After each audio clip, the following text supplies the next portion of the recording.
Welcome to the SRS Podcast. I'm your host, Aaron J. Babiar, and I'm the Training Director of Support Raising Solutions. Whether you're a new ministry worker or a veteran looking to increase your competence and confidence, Support Raising Solutions seeks to bless you in your quest to be a spiritually healthy, vision-driven, fully funded Great Commission worker.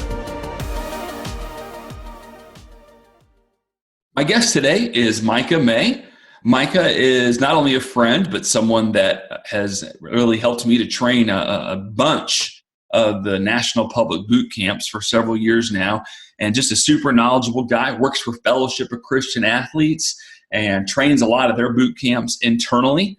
And so, Micah, once again, I mean, you're almost at the point where you're the guy who needs no introduction, but welcome to the podcast, my friend. Thanks, Aaron. It's great to be on the call today. Looking forward to it. Well, go ahead and introduce yourself again just a little bit, just real quickly for people that might not have heard one of our past episodes. Yeah, just background is mechanical engineering. God called me to ministry. I was a youth pastor for 4 years, and God called me into a missionary type work with the Fellowship of Christian Athletes. Been on staff for 10 years in Arkansas, and my first 3 years, I had no training. And I struggled. I loved the ministry, but I didn't really want to talk to anybody about support raising or finances. And then I was praying one day, and I said, God, there's got to be something's got to give. And I heard about the boot camp. I didn't know Steve Shadrach or anything about support raising solutions, but I signed up, went, and it was a game changer for me. I did what they said and went out and got fully funded. And now I help train the in-house boot camps for support raising solutions, or for FCA, provided by Support Raising Solutions, and then also the public boot camps with Aaron. So been doing this for about 10 years and really excited about it. Awesome.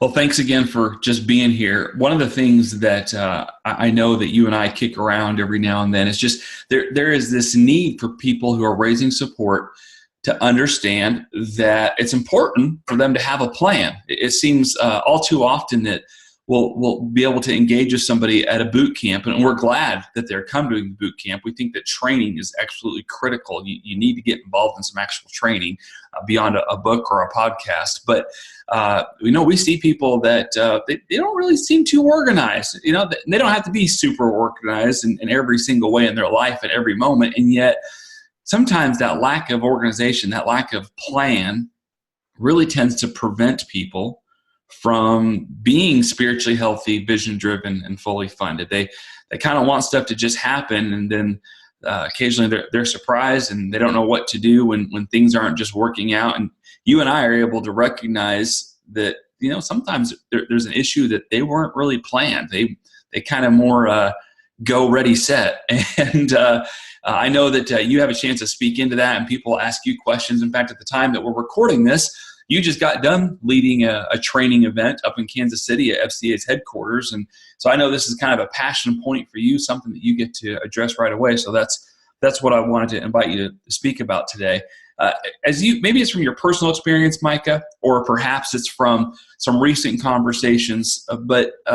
So Micah, how has this been reinforced recently through some of the things that you've been able to be involved with and some support raisers when it comes to having a plan? What keeps coming up?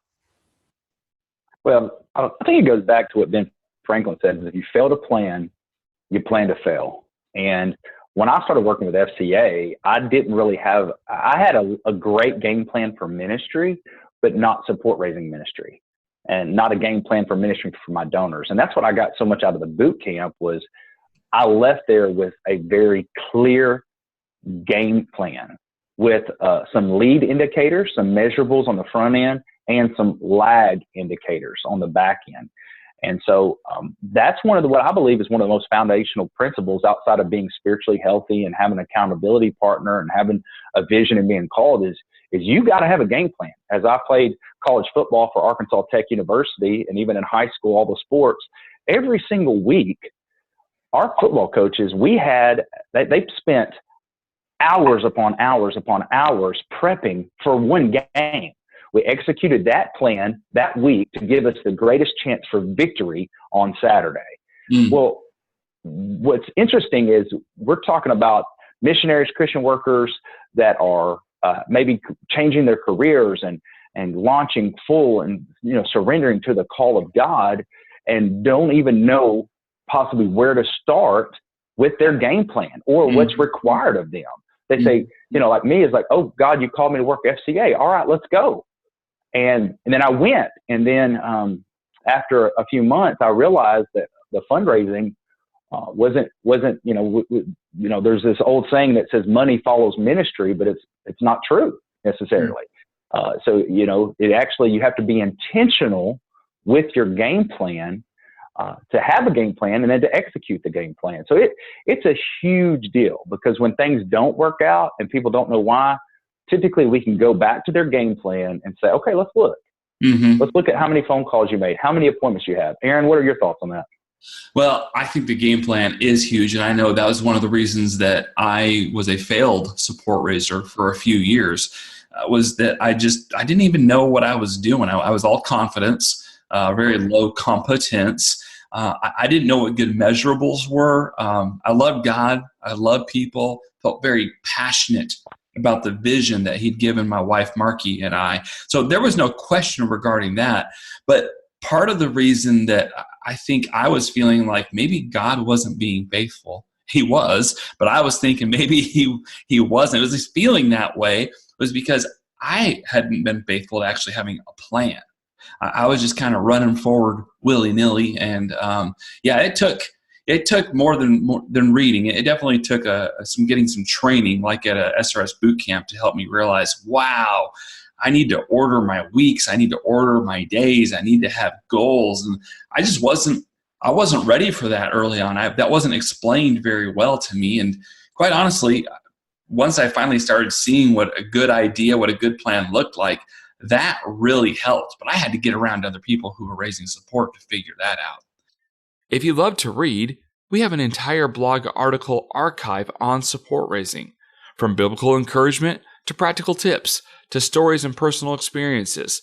Meanwhile, there's different articles that are more along the lines of shaping culture, elevating training, and building infrastructure so that you can multiply your coaching within your missions organization. Either way, you might want to go check out some of our articles at supportraisingsolutions.org/blog. Micah, you referenced football, and I know, you played college football, and that whole plan. I think that's such a great analogy. People will pour hours into preparing for a football game, and that's just a game. You and I are both athlete types, or at least former athlete types, and we know it takes a lot of preparation. But sometimes people they almost approach support raising like, well, no, I just need to trust God. If he wants me to, it's almost like saying, if God wants me to have a touchdown, all I got to do is hike the ball, and the touchdown's going to happen.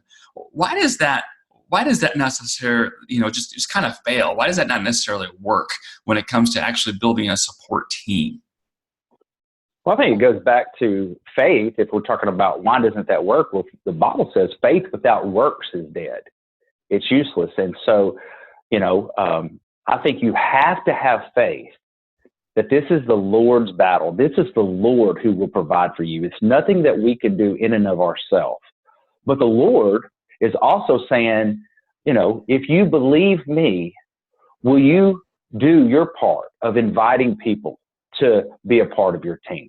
Mm-hmm. There's nowhere in Scripture where I see that, there's a guarantee that if you make so many phone calls, or the guarantee that if you step out that everybody's going to join. God just said, share the vision. Even in, I think it was Luke 10, when Jesus sent out his disciples, he said, go knock on the doors.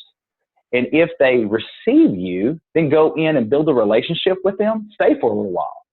And if they don't, shake the dust off your feet and keep going. I think the same way God's said, hey, he's sending us out. He's not going to tell us necessarily who will and who won't. Right. But he's saying, will you go? Will you go knock on the doors? And in support raising, it's, will you make the phone call? Will you book the appointments so that people can hear? And at that point, I'll move on their hearts, the ones that I'm predetermined to be on your team, the ones that I've called to connect with you, to see your vision, to see his vision come to pass. Yeah. And, you bring up a great kind of sub point that oftentimes I don't think people are ready for, even after they have great training. And that is, you don't necessarily know how people are going to react. And if we're going to go back to that football analogy, when a quarterback lines up and he's got this great play called and he's ready to go, and all of a sudden, well, wait a minute, he sees a weakness in the defense, or maybe he sees the defense overloading on one side or the other, and they have a run play called, but he sees a passing lane open. What's that called when the quarterback changes the play at the line? What's that called? Yeah, it's an audible. That is an audible. It's an audible. And I feel like sometimes our support raisers, they need audibles kind of, in their back pocket or in their head or whatever, because you're not guaranteed any one particular appointment is going to go the exact same way. There's a few variations that are fairly common, but man, they're going to be audibles, aren't there? Yeah, and that's the thing, is even as a former quarterback, since we're sticking on that analogy, is we were trained and prepared to make those calls on the fly.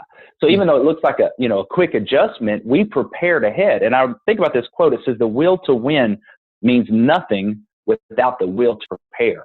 And really what we're talking about, I think, on this podcast is great preparation, great training, and preparing to put yourself in a situation where when you get into a support appointment and maybe they throw you a curveball, ask you a tough question, that you've already prepared in advance for that answer.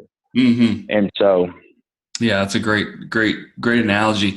I know we didn't necessarily intend to go all football today, but man, we're here. We both live in SEC country, so we'll just keep that football analogy today. By the way, sometimes people that get a chance to interact with Micah and I, they kind of go, "Now wait a minute, you guys are both from Arkansas?" And we say, "Yeah." And they say, "But you guys don't sound the same."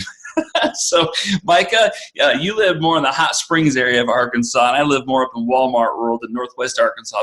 But I'm from the North, so I think God brought us together in friendship and to help others in support raising. But He definitely give us some different skills and abilities and personalities, and even places in which we live. But man, we live in football country. Now I know that Texas is a little bit, perhaps a little bit bigger on football, but I tell you what, football analogies work well here. So we apologize to any listeners that have never watched American football, but it's kind of the unofficial religion, sadly, of a lot of people that live down in our area of the country.